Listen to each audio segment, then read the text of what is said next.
7절에서 9절까지 있는 말씀입니다. 마가복음 13장 7절에서 9절까지. 마가복음 13장 7절에서 9절. 우리 세 절 말씀을 다 같이 한 목소리로 읽습니다. 난리와 난리의 소문을 들을 때에 두려워하지 말라. 이런 일이 있어야 하되 아직 끝은 아니니라. 민족이 민족을, 나라가 나라를 대적하여 일어나겠고 곳곳에 지진이 있으며 기근이 있으리니 이는 재난의 시작이니라. 너희는 스스로 조심하라. 사람들이 너희를 공회에 넘겨주겠고 너희를 회당에서 매질하겠으며 나로 말미암아 너희가 권력자들과 임금들 앞에 서리니 이는 그들에게 증거가 되려 함이라. 아멘. 자, 우리 옆 사람들과 한번 인사하겠습니다. 참 잘 오셨습니다. 큰 은혜 받으시기 바랍니다. 여러분들 정말 잘 오셨습니다. 오늘도 여러분들을 위해 예비된 하나님의 큰 은혜가 여러분 모두 위에 넘치시기를 주님의 이름으로 간절히 축원합니다.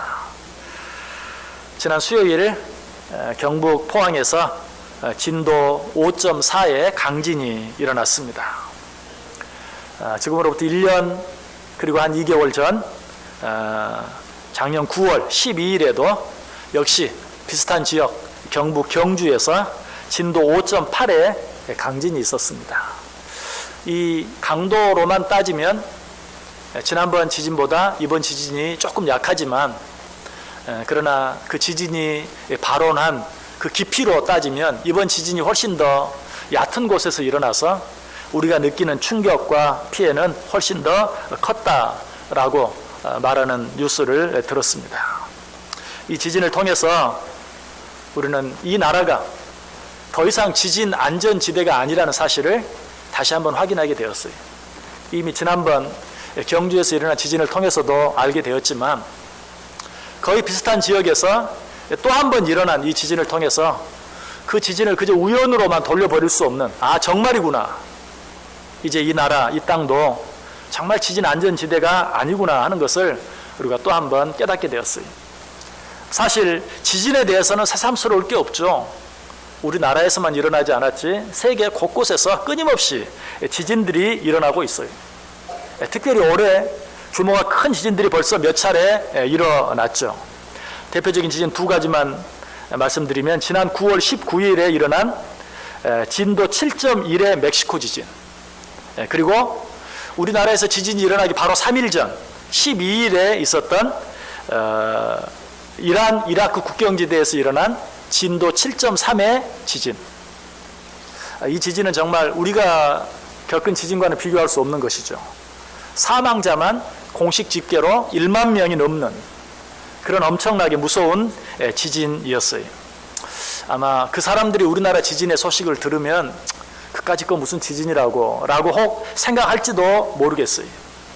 어쨌든 참 감사하고 다행스러운 것은 이번 지진으로 인해서 사망자가 한 사람도 발생하지 않았다는 것, 얼마나 불행 중 다행이고 감사한지 몰라요.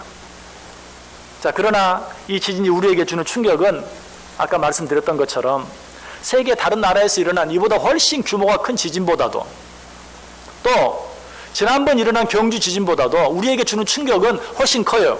왜? 우리나라에서, 우리 땅에서, 우리가 살고 있는 곳에서 일어났기 때문에, 뿐만 아니라 지난번 지진이 우연이 아니라는 것을 이번 지진으로 확인해 주었기 때문에 우리가 느끼는 충격, 또 염려, 불안, 걱정은 훨씬 더 큰 것이에요. 여러분, 이런 일들을 바라보면서 저는 오늘 본문 말씀이 생각이 났어요. 7절, 8절 말씀 보면 난리와 난리의 소문을 들을 때에 두려워하지 말라. 이런 일이 있어야 하되 아직 끝은 아니니라. 민족이 민족을, 나라가 나라를 대적하여 일어나겠고 곳곳에 지진이 있으며 기근이 있으리니 이는 재난의 시작이니라. 이 지진을 겪으면서 이 말씀이 생각난 것은 비단 저뿐만이 아닐 줄 알아요. 여러분 모두 이 말씀을 알고 계실 것이고 또 이 말씀이 생각났을 줄 알아요. 우리가 이 사실을 통해서 먼저 기억해야 할 것은 하나님께서는 이미 이런 일들이 일어날 것을 알고 계셨다. 그리고 이미 우리에게 예언해 주셨고 경고해 주셨다라는 사실을 먼저 기억하시길 바랍니다. 그런데 이 말씀을 주시면서 제일 먼저 뭐라고 말씀하십니까? 그러나 두려워하지는 말라. 7절 다시 보세요. 난리와 난리의 소문을 들을 때에 두려워하지 말라. 우리 하나님은 역시 사랑과 긍휼이 풍성하신 하나님이에요. 인자와 자비가 한이 없으신 그런 하나님이세요. 이런 일이 있을 것을 미리 알고 계셨고, 미리 예언해 주셨고, 미리 경고해 주시고, 그리고 또 그런 일이 당할 때라도 너무 두려워하지는 말라. 아직 끝은 아니다.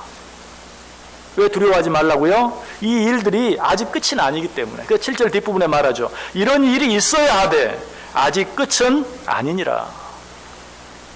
여러분, 아직 끝이 아니다라는 말의 의미가 무엇입니까? 그 말의 의미는 아직 끝이 아니기 때문에 너희는 적당히 아직은 뭐 그렇게 걱정할 필요 없이 살면 된다 하는 그런 말입니까? 아니, 그날은 언제 어느 때 일어날지 알지 못해. 또 우리가 전혀 생각지 못할 때 일어날 일인 것이 분명히. 그럼에도 불구하고 아직 끝은 아니다라는 이 말씀은 아직 멀었다, 아직은 아니다 그런 의미가 아니. 아직은 너희에게 기회가 있다. 적어도 이 말씀을 듣고 있는, 마지막 때가 가까우면 나라가 나라를, 민족이 민족을 대적하는 일이 있겠고 처처에 지진과 기근이 일어날 것이다 라는 이 말씀을 듣는 너희에게는 아직도 기회가 남아있다 라는 말씀이에요. 요한계시록 1장 3절에 말합니다. 이 예언의 말씀을 읽는 자와 듣는 자와 그 가운데 기록한 것을 지키는 자는 복이 있나니 때가 가까움이라. 자, 말세가 가까워지고 있어요. 그런데 말세가 가까워지면 나라가 나라를 대적하고 민족이 민족을 대적하고 처처에 지진과 기근이 있고 난리와 난리의 소문이 끊어지지 아니할 것이다 라는 이 경고의 말씀과 예언의 말씀을 듣는 너희들은 복이 있다. 왜? 아직도 기회가 남아있기 때문에. 그러므로 두려워하지 말라. 아직 끝은 아니다 라는 이 말씀을 우리가 어떻게 받아야 됩니까? 아직은 괜찮구나, 아직은 뭐 적당히 살아도 되겠구나, 이렇게 받아들여야 됩니까? 아니, 로마 13장 11절에 보면 또한 너희가 이 시기를 알거니와 자다가 깰 때가 벌써 되었으니 이는 이제 우리의 구원이 처음 믿을 때보다 가까웠습니다. 우리가 기억해야 될 것은 뭐예요? 잘 때가 아니다. 더 이상 이제는 깨어 있어야 할 때가 되었다. 자다가 깰 때가 벌써 되었다. 자, 이것을 우리 상황으로만 적용해 보면 이미 우리는 1년 2개월 전에 일어났던 경주 지진으로 말미암아서 다시 한번 말세에 대한 분명한 인식을 가지고 이미 깨어 있었어야 돼요. 벌써 일어났어요. 여러 가지 징조와 기사가. 우리나라에서 일어난 일만 가지고 이야기하는 것 너무 우스운 거죠. 그러나 우리나라에서 일어난 일만 생각해도 우리는 자고 있을 수가 없어요. 벌써 깨어 있어야 할 때가 되었어요. 어쩌면 그렇게 하지 못하는 우리로 인하여 또 한 번 하나님께서는 이런 무서운 일을 우리에게 허락해 주시면서 말하는 거예요. 너무 두려워하지는 말되 지금이라도 정신을 차리고 깨어 있어라 라고 이야기하고 있어요. 깨어 있는다는 말이 무슨 말입니까? 깨어 있는다는 말은 하나님이 우리에게 주시는 경고의 메시지들에 귀를 기울이는 걸 말해요. 자는 자들은 경고를 들을 수가 없죠. 깨어 있는 자들만이 들을 수 있어요. 이번 포항에서 일어난 지진도 그래도 피해가 그만큼 적을 수 있었던 것은 어쩌면 그 경고 어떤 문자, 재난 문자 이런 것들이 우리에게 속히 잘 전달되었고 또 지난번 경주 지진으로 말미암아서 1년 동안 그래도 계속 TV에서 지진이 일어나면 행동 요령 어떻게 하는 그런 것들을 보여줌으로 말미암아 그래도 그런 피해들을 그만큼 최소화할 수 있었다라고 저는 믿어요. 물론 여러 가지 아직도 부족한 점, 미흡한 점이 많이 있지만 여러분 화면들을 통해서 보았죠. 어떤 사람은 그냥 흔들리자마자 곧바로 식탁 밑으로 들어가는. 예전 같으면 그런 거 잘 모르잖아요. 어떻게 해야 될지. 그러나 이미 훈련되어졌고 자주 들었기 때문에 그런 반응을 보일 수 있는 거예요. 저도 이번에는 지진을 확실하게 느꼈어요. 재난 문자가 막 와서 이게 뭐지 하고 재난 문자를 보고 있는데 흔들리더라고요. 의자에 가만히 앉아 있었기 때문에 그 흔들림을 너무 선명하게 분명하게 느낄 수 있었어요. 내가 느끼는 진동보다도 재난 문자가 빨리 왔으니까 참 빨리 온 거죠. 어떻게 하라고요? 너희는 깨어 있으라. 사실 이 건물도 그렇지만 저 옆에 있는 건물은 상당히 많이 잘 흔들려요. 옆에 무슨 좀 큰 트럭만 지나가면 흔들려요. 그래서 이렇게 뭐 이렇게 침대에 누워 있어도 다 느끼고 그러는데 아마 예전 같으면 뭐 무슨 큰 중장비가 하나 지나가나 보다, 무슨 큰 트럭이 지나갔나 보다라고 생각했을지도 몰라요. 그 정도였어요. 그러나 이번에 재난 문자가 빨리 오고 그 문자를 보는 순간 흔들렸기 때문에 만약에 여기에 되었던 이곳이 중심이 되는 그런 지진이 일어났다면 어차피 좀 더 빨리 대처할 수 있었을 거예요. 어쨌든 우리는 이런 일들이 어때요? 깨어 있어야 돼요. 잘 때가 아니라는 것이. 끝은 아니다. 두려워하지는 말라. 이 말은 괜찮다라는 말이 아니고 정신을 바짝 차리고 깨어 있어야 한다. 내가 너에게 주는 경고의 음성들에 귀를 기울여야 된다라고 말하고 있는 것이. 자, 이번에 두 번째 일어난 지진이기 때문에 우리들은 반응이 심각해요. 그런데 혹시라도 이런 일들이 더 자주 일어나면서 또 한 가지 우리가 염려되는 일은 무신경해질 수도 있어요. 반대로. 이제 첫 번째 일어났고 두 번째 일어났기 때문에 바짝 긴장하고 있지만 이 정도의 지진이 그저 세 번, 네 번 일어나면 어쩌면 또 이제 우리나라에서 일어났지만 내가 살고 있는 이곳에 중점적으로 일어난 일이 아니라는 그것으로 인해서 좀 만성이 되어서 또 살아가게 될 수도 있는 것이. 그렇다면 결과는 어때요? 뻔하죠. 언젠가는 그로 인하여 큰 재앙을 만나고 당하고 말게 될 것이다. 그때가 언제가 될는지 우리는 아무도 알지 못해요. 마지막 때가 언제 있는지 아무도 알지 못한다고 그랬어요. 마가복음 13장, 오늘 본문이 기록되어 있는 13장 32절에 보면 그러나 그날과 그때는 아무도 모르나니 하늘에 있는 천사들도 아들도 모르고 아버지만 아시느니라. 그렇습니다. 그날은 천사도 몰라요. 아들도 몰라요. 오직 아버지 하나님 한 분만 아세요. 우리는 더더욱 알 수 없어요. 그러므로 우리는 어떻게 해야 돼요? 그 말씀 바로 뒤. 아무도 알지 못한다. 아버지만 안다. 그러므로 어떻게? 그 다음 33절에 주의하라 깨어있으라. 그때가 언제인지 알지 못함이니라. 우리가 할 수 있는 일은 주의하고 깨어있는 일뿐이에요. 주의하고 깨어있는다는 말은 무슨 뜻입니까? 오늘 본문은 뭐라고 말하죠? 스스로 조심하라 라고 이야기하고 있어요. 9절에 스스로 조심하라. 이 말의 뜻은 마치 지뢰밭을 걷는 사람이 한 걸음 한 걸음 뛸 때마다 조심하는. 여러분 지뢰밭은 그렇게 가야죠. 한 걸음을 확인하고 디뎌야 돼요. 또 한 걸음을 또 확인하고 디뎌야 돼요. 괜찮을 것 같다고 해서 단 두 걸음만, 세 걸음만 그냥 뛰어도 그 사람은 여지없이 지뢰에 발목이 잘리고 지뢰 때문에 생명을 잃게 되고 마는 것이. 우리는 이처럼 우리에게 주어지는 이런 경고들을 바라보면서 매사에 깨어있고 주의하고 스스로 조심하며 살아갈 수 있어야 돼요. 자, 그런데 주의하고 깨어있고 스스로 조심한다는 말의 의미는 뭡니까? 밖에 나갔을 때 차 조심하고 불 조심하고 건강 조심하고 또 혹시라도 지진이 언제 일어날까 싶어서 지진이 일어나면 어디로 피할 것인가를 늘 살피며 다니고. 여러분 이런 것만 말합니까? 물론 그런 것도 조심해야죠. 그러나 마지막 때가 가까웠으니 주의하고 깨어있으라 스스로 조심하라 라는 이 말의 의미는 우선순위를 분명히 하라는 말씀이에요. 여러분 당연하죠. 오늘 저녁에 종말이 온다고 생각해 보세요. 아니 오늘 저녁에 지진이 온다고 가정해 보세요. 제가 또 이번 지진을 통해서 알게 된 새로운 사실 한 가지는 지진은 미리 예측이 전혀 불가능하대요. 자, 이번에 지진이 일어나기 나서 뭐 10몇 초 만에 재난 문자가 왔어요. 참 그것도 놀라운 일이에요. 참 좋아졌어요. 그런데 어쨌든 지나고 난 다음에 오면 이게 무슨 의미가 있는가?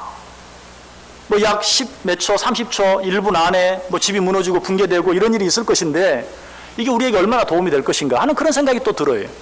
그런데 지진은 지금 현재 과학으로는 앞으로 어떻게 될지 모르겠어요. 현재 과학으로는 30초 이전에도 알 수가 없대요. 미리 경고할 수는 없다는 거예요. 일어났을 때 얼마나 빨리 하느냐 문제지 아직도 미리는 알 수 없다. 미리는 경고할 수 없다. 저는 이 사실을 보면서 하나님이 왜 말세의 징조 가운데 하나로 지진을 넣었을까? 아, 그럴 만한 이유가 있구나. 이렇게 과학이 발전한데도 끝까지 미리 알 수 없는.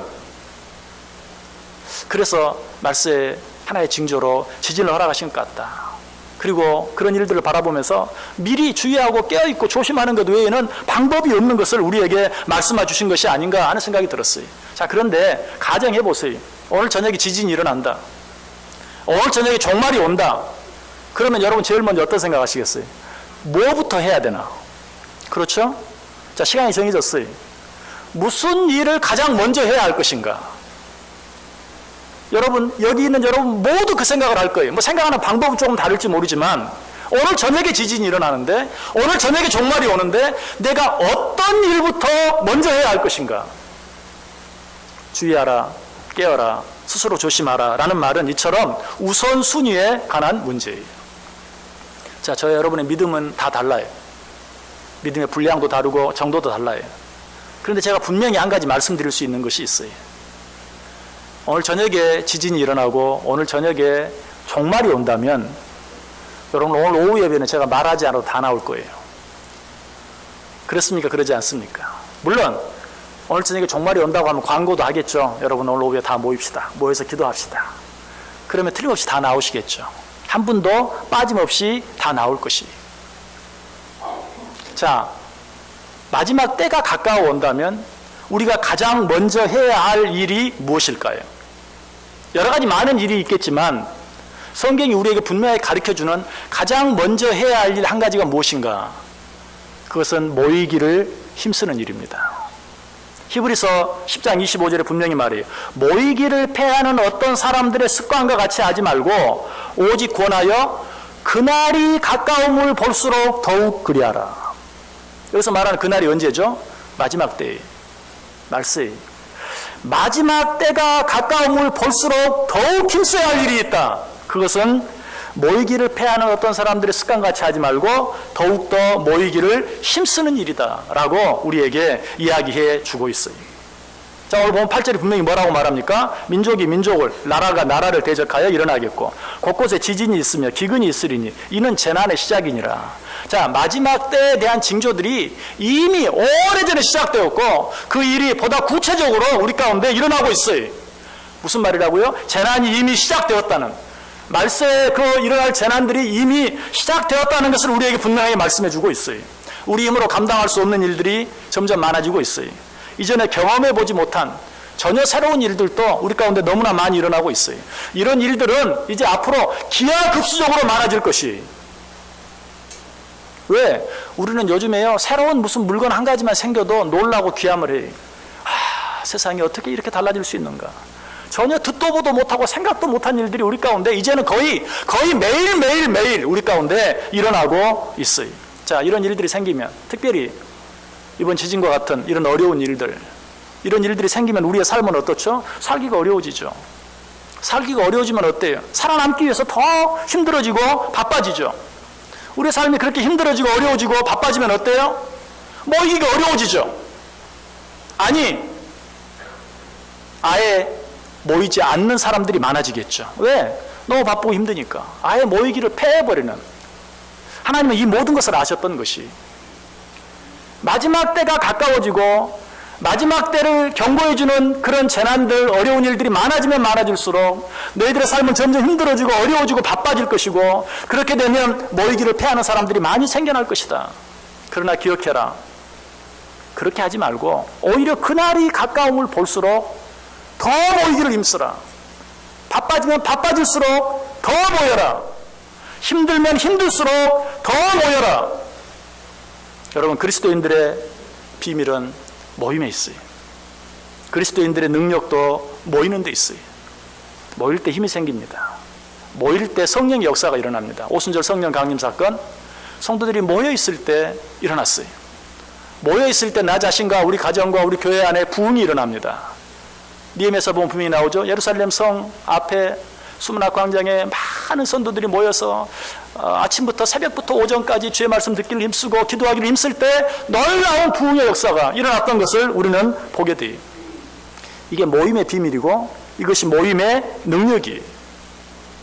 그러므로 어때요? 힘들고 어려울수록 모이기를 더 힘써야 돼요. 우리가 바쁜 것이, 우리가 피곤한 것이, 우리가 어려운 것이 모임을 등한히 할 수 있는, 아니 모이는 일을 뒤로 미룰 수 있는, 아니 모이지 않는 이유가 절대 될 수 없다는 것이. 그럴수록 어떻게? 그럴수록 더 모여야 돼. 그날이 가까움을 볼수록 더 모여야 돼. 우리의 몸이 힘들면 힘들수록, 시간이 없으면 없을수록 더 모여야 돼. 아니 어떻게 그게 말이 됩니까? 말이 됩니다. 여러분, 몸이 아프면 어때요? 병원에 자주 가야죠. 몸이 아플 때 이렇게 말하는 분이 있습니까? 아유, 몸이 아파서 오늘은 병원 못 가겠다. 여러분, 그렇게 말하는 분이 있어요. 그런 분은 죄송합니다, 죽으려고 작정한 거죠. 아, 나 오늘 몸이 아파서 병원 못 가겠다. 아니, 오늘은 너무 아프니까 나 내일 가겠다. 아, 몸이 너무 아프니까 좀 나으면 가겠다. 여러분, 말이 되는 말이 하나라도 있습니까? 여러분, 신앙생활도 마찬가지, 모이는 것도 마찬가지. 아, 지금 너무 바쁘다, 그러니 다음에 가겠다. 지금은 너무 힘들고 피곤하다, 그러니 다음에 하겠다, 다음에 모이겠다. 아니, 지금은 너무 힘드니까 아유, 모이는 일 좀 줄이자. 여러분, 말이 됩니까? 말이 되지 않아요. 성경은 분명히 이야기, 죄 없는 교회를 병원으로, 우리 주 예수 그리스도를 의원으로, 건강한 자에게는 의원이 쓸데없지만 병든 자에게는 의원이 필요한 것을, 우리가 영적으로든 육적으로든 힘들고 어려울 때 더 모이기를 힘써야 하는, 주의 전에 나와야 하는. 그래서 성경은 뭐라고 말해요? 그날이 가까움을 볼수록 더욱더 그리하라. 특별히 이 말씀 가운데 재밌는 것은, 모이기를 패하는 어떤 사람들의 습관과 같이 하지 말고. 이 말이 무슨 말입니까? 모이지 않는 이유가 내가 너무 힘들어서가 아니라는 거예요. 내가 너무 바빠서가 아니라는 것이, 그거는 내가 신앙생활하는 내 습관 때문에 그래요. 자, 이거는 역시 병원에 가는 것과 똑같이 적용됩니다. 누가 병원에 잘 갑니까? 많이 아픈 사람이 병원에 잘 갑니까? 아니에요. 어떤 사람은 아파도 안 가는 사람들 참 많아요. 근데 어떤 사람은 안 아파도 잘 가는 사람 많아요. 그럼 어떤 게 맞습니까? 안 아파도 자주 가야 돼요. 안 아파도 검진이라도 자주 해야 돼요. 그 사람이 건강하고 그 사람이 오래 살 수 있어요. 근데 어떤 사람은 아픈데도 병원 가는 게 습관이 안 돼 있어. 뭐 여기 우리 나이 드신 분들 참 그런 분들 많을 거예요. 왜? 옛날에 우리 너무 못 살았잖아요. 병원에 한번 가려면 가기 전부터 걱정이 돼요. 돈이 얼마나 들지 염려가 되고, 또 가서 그냥 심지어는 가서 무슨 병을 알게 될까 봐 안 가고. 사실 얼마나 어리석지만 우리 습관이 그래요. 우리가 그렇게 습관이 들어있어요. 그래서 내 생명과 관계된 일인데도 병원 가는 습관이 안 돼 있는 사람은 병원 안 가요. 그런데 병원 가는 습관이 든 사람은 별로 안 아파도 가요.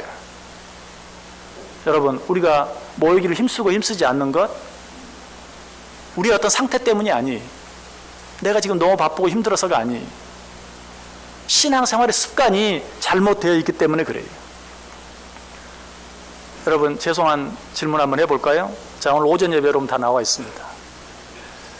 자, 오후 예배 나오시는 분들은 다 여러분보다 한가하고 시간이 많은 분인가요? 그 오후 예배 나오시는 분은 다 여러분보다 건강하고 덜 피곤한 분들인가요? 자, 그러면 주일이니까 뭐 오전도 나오고 오후도 나온다. 그런데 수요일과 금요일 나오시는 분, 이런 분들은 나보다 다 하는 일이 좋고, 나보다 다 시간이 많고, 나보다 다 건강하고, 나보다 다 덜 피곤해서 나옵니까? 자, 그러면 그것뿐만 아니라 새벽까지 나오시는 분들, 그 사람들은 다 백수입니까? 제가 보면 새벽에 나오시는 분들도 아침부터 저녁에 새벽 예배 마치면서부터 일 시작해서 저녁에 집에 들어와 잘 때까지 등 한 번 붙일 수 없는 분들이 많아요. 그래도 나오시는 거예요. 여러분, 내가 힘들고 어려운 것이 내가 모이지 못하는, 아니 모이지 않는 이유와 핑계가 될 수 없다. 그것은 나의 잘못된 신앙의 습관이다. 왜 성경이 그렇게 기록했는지를 다시 한번 생각해야 돼. 모이기를 패하는 어떤 사람들의 습관과 같이 하지 말고, 너희는 더욱더 그날이 가까움을 볼수록 그리하라 라고 이야기하고 있어요. 가끔 몸이 너무 아파서 병원에 가면 의사가 그렇게 말하기도 하죠. 왜 이렇게 늦게 오셨습니까? 진작 오셔야지. 의사가 그렇게 말하면 어때요? 환자들은 그래도 무서워하고 그때부터라도 병원에 자주 와요. 약이라도 자주 먹어요. 그런데 교회에서는 그것도 안 통해요. 아니, 이렇게 될 때까지 뭐하고 계셨어요? 좀 일찍 나오셔야지. 일찍 기도하기를 힘쓰고 모이기를 힘쓰고 하셨어야죠. 그러면 어때요? 잘못했습니다 하고 나오기는커녕 교회로 옮겨버려. 아유, 귀찮게 진짜. 말도 못해요. 저는 늘 그런 생각을 해요. 목사가 의사만큼만 됐으면 좋겠다. 여러분들 어때요? 의사가 말하면 무서워하잖아요. 근데 목사의 말은 무섭지가 않아요. 오늘 여러분 이 말씀을 들으면서 얼마나 무서운 마음이 드십니까? 그런 마음이 들 수 있어야 돼요. 의사도 환자들 진단할 때 제일 먼저 어떻게 하죠? 진단하는 방법이 여러 가지 있다고 하죠. 시진, 눈으로 보는 진단. 그래서 눈으로 보니까 뭐 눈에 황다리 끼고 뭐 어떻게 얼굴이 좀 까맣고 뭐 등등 여러 가지 시진을 하죠.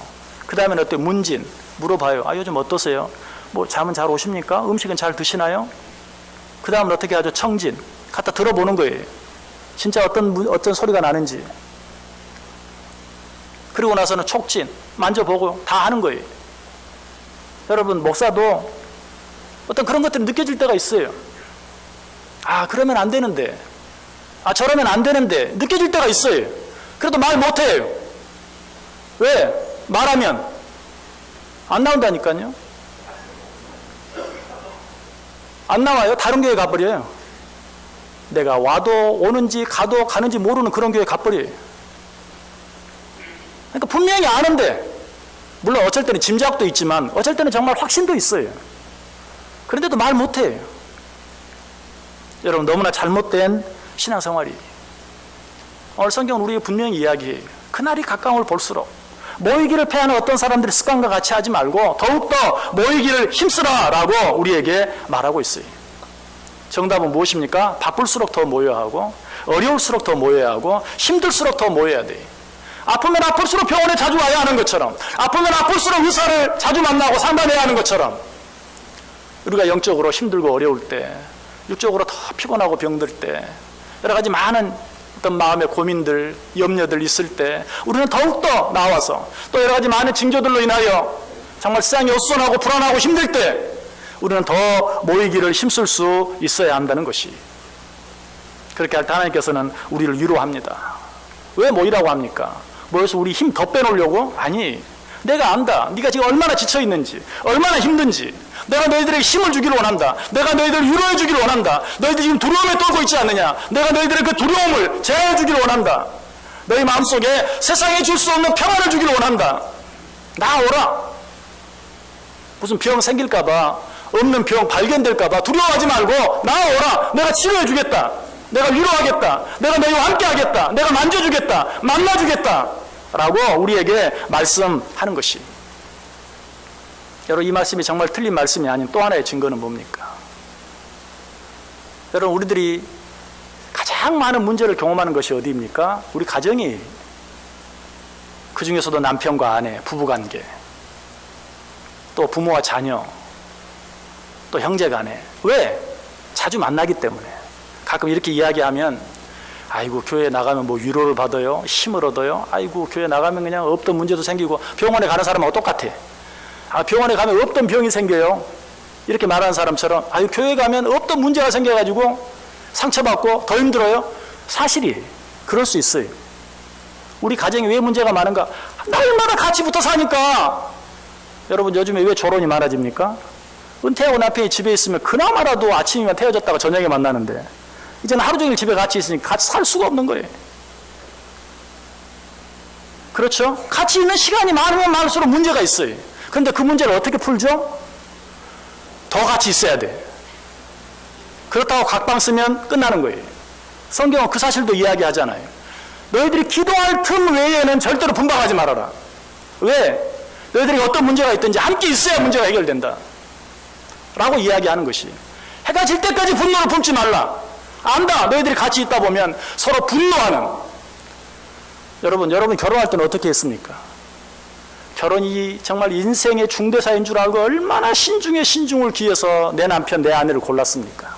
나만 했나요? 내 부모들까지 나서가지고 고르고 또 올라가지고 결혼했는데, 근데 그 모양 그 꼴이에요. 여러분 말고 저. 어쩔 수 없어요. 또 내 자식은 어때요? 내 자식은 내가 4배 아파서 낳았잖아요. 그런데도 힘들 때가 많아요. 여러분도 저 힘들게 할 때 있죠. 근데 죄송하지만 여러분보다 우리 자식들이 훨씬 더 힘들게 해요. 안 그러겠어요? 안 그렇다고 말할 수 있는 사람 누가 있어요? 내 자식들이 힘들어요. 왜? 그만큼 붙어 살기 때문에 그런 거예요. 저는 자식들하고 벌써 많이 떨어져 있어 봤잖아요. 떨어져 있으면 진짜 잊어버려지게 되더라고요. 떨어지면요, 아무리 뭐 해도 떨어져 있으니까 서로 그냥 걱정하면서 전화할 때마다 유의해주면서 이야기해. 근데 같이 붙어 있으면 할 수 없어요. 싸워야 돼. 근데 문제 해결하는 방법은 뭐예요? 그러니까 나가라? 안 되는 거죠. 그럴수록 더 모여 있어야 돼. 다 모여 있어야 돼. 교회는 어떤 곳입니까? 우리가 그렇게 옆에 있는 사람 신중하게 골랐습니까? 아니에요. 솔직하게 말해서 하나님의 어떤 뜻이 있는지는 몰라도 우리 오다 가다 만난 사람들 아니에요. 여러분 가운데 이런 분 안 계세요? 이 교회 지나가다가 이사 오셔가지고 교회 있네? 이 교회 가볼까? 그러니까 오신 분 틀림없이 있을 거예요. 그야말로 오다 가다 만난 거죠. 근데 왜 문제가 없겠어요? 교회가 문제가 생겨서 싫어요. 그럼에도 불구하고 우리가 모일 때만 우리의 문제를 해결할 수 있는 것이, 그것이 정답이고 그것이 방법이. 제가 언젠가 한번 물었는데 여러분에게 한 번 더 물어볼게요. 이 세상에서 여러분을 가장 많이 사랑하는 사람이 누구입니까? 물론 여러분의 남편, 여러분 아내는 아니죠. 그건 다 알죠. 여러분의 부모입니까? 여러분의 부모입니까? 많이 사랑하시죠. 그러나 그분도 우리를 가장 많이 사랑하는 분이 아니에요. 사실은요, 우리 부모들은요, 자식들을 안 사랑하려고 애를 써요. 아유, 저걸 그냥 막 미운데도, 그런데도 미워하고 싶고 쫓아내버리고 싶고 사랑 안 해주고 싶은데도 어쩔 수가 없이, 그게 사랑하지 않는 게 안 되는 거예요. 저절로 되는 거예요. 그런데 지금 여러분 옆에 있는 분들 보세요. 한번 보세요. 얼굴 한번 보세요. 여러분 옆에 누가 있어요? 여러분 그분들이 여러분을 정말 사랑하는 분들이 왠 줄 아세요? 그분들은요, 늘 여러분 볼 때마다 아이고 사랑해야지, 아이고 내가 참아야지, 아이고 내가 이해해야지, 아이고 나보고 기도하라는 말이지 하면서 늘 여러분 옆에 앉아서 참고 위해서 기도해주고 사랑하려고 애쓰는, 가족들은 사랑하려고 애쓰는 게 아니에요. 저절로 되는 거예요. 근데 성도들은요, 여러분 보기에 얼마나 미울지 몰라도 그래도 여러분 사랑하려고 애쓰고요, 여러분 밉다고 이 교회를 떠나버리지 않고 여전히 옆에 있잖아요. 집에서도 집 나가버리는 사람이 얼마나 많아요. 근데 그 사람은 지금도 내 옆에 있잖아. 나 싫어한다고 말하지 마세요. 여러분 그래도 끝까지 사랑하려고 애쓰는 사람, 이게 교회예요. 여러분 교회 가서 여러분이 어떤 문제를 느낍니까? 그 문제를 해결하는 방법, 모이는 것이. 교회가 참 복잡해요. 문제도 많아요. 이제 연말 연초가 되니까 또 문제들이 또 더 많아요.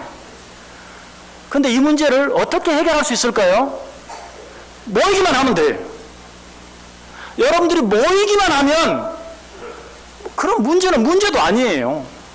여러분들이 하루에 12번씩 집에서 싸우는 것처럼 여러분들이 끝까지 모이기만 하면 어떤 문제도 문제가 아니에요.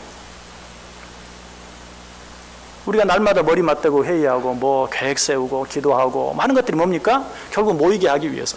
모이기만 하면 문제가 안 되고 모이기만 하면 문제가 해결되는 거예요.